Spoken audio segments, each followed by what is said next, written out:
প্রায় 50 লাখ টাকা সহ ঠাকুরগাঁও জেলা জামায়াতের আমির বেলাল উদ্দিনকে সৈয়দপুর বিমানবন্দরে আটক করেছে পুলিশ। আটকের পর টাকা বহনের কথা স্বীকার করেন তিনি, দাবি করেন এটি তার ব্যবসার টাকা।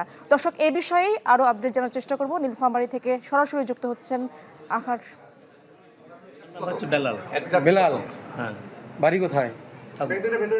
বাবার নাম কি? বাবার নাম দবিরুল। দবিরুল মানে কোন এমপি ছিল? হ্যাঁ, দবিরুল এমপি ছেলে আপনি? না। ও আচ্ছা। আর কি গ্রামের নাম কি? গ্রামের শহরে হাজিপাড়া, ঠাকুরগাঁও সদরে প্রপারে বাসা। শহর, হ্যাঁ। কি করেন আপনি? শিক্ষকতা। কোন স্কুলের? কলেজে? সালন্দা, হ্যাঁ। ঠাকুরগাঁও সালন্দার কলেজের শিক্ষক আপনি? আচ্ছা, কত টাকা আছে এখানে আপনার লাগেজে? এখানে 50 প্লাস। 50 প্লাস আছে। 50 প্লাস আছে, 50 লাখ। হ্যাঁ, কিসের টাকা এগুলো? ব্যবসা। কিসের ব্যবসা করেন? গার্মেন্টসের ব্যবসা করেন। দর্শক, যে খবরটি জানাচ্ছিলাম এবং কথা শুনছিলাম, আমরা নীলফামারীতে যেতে চাই। আমার সহকর্মী রায়হান সবুক্তগিন আমার সাথে যুক্ত আছেন, তার কাছ থেকে জানার চেষ্টা করব। রায়হান, জানাবেন সেখানকার আপডেট, আসলে এই ঘটনার প্রেক্ষিতে সবশেষ কি আপডেট রয়েছে আপনার কাছে?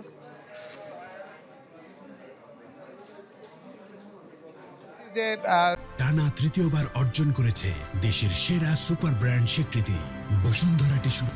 সৈয়দপুর বিমানবন্দরে ঠাকুরগাঁও জেলা জামাতের আমির বেলাল উদ্দিন আহমেদ উনি গ্রেপ্তার হয়েছেন টাকা সহ। এরকমটা জানবার পরেই কিন্তু আমরা পুলিশ প্রশাসনের সঙ্গে দ্রুত যোগাযোগ করতে চেষ্টা করি যে টাকার পরিমাণ কত বা সর্বশেষ অবস্থাটা কি, গ্রেপ্তার হয়েছে কিনা এটি নিশ্চিত হওয়ার জন্য প্রচেষ্টা নিতে থাকি।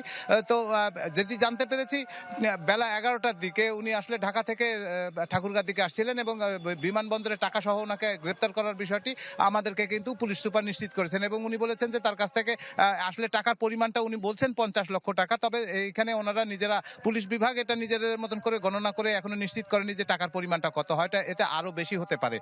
এতগুলো টাকা নিয়ে উনি কোথায় যাচ্ছিলেন এই বিষয়ে ওনার কাছ সঙ্গে জিজ্ঞাসাবাদ করছে। তার পাশাপাশি ওনার কাছ থেকে কিছু নথিপত্র পেয়েছে পুলিশ, সেগুলো পর্যালোচনা করছে এবং পাশাপাশি আইনানুগ কি ধরনের প্রক্রিয়া নেওয়া হবে সেগুলো কিন্তু চিন্তা ভাবনা করছে এবং আইনি প্রক্রিয়াটা আসলে চলমান রয়েছে।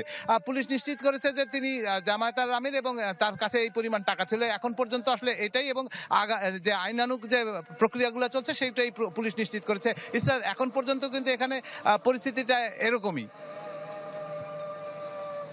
রায়হান, অনেক ধন্যবাদ আপনাকে। রায়হান সবুক্তগিন জানাচ্ছিলেন না আমাদের সেখানকার খবরগুলো।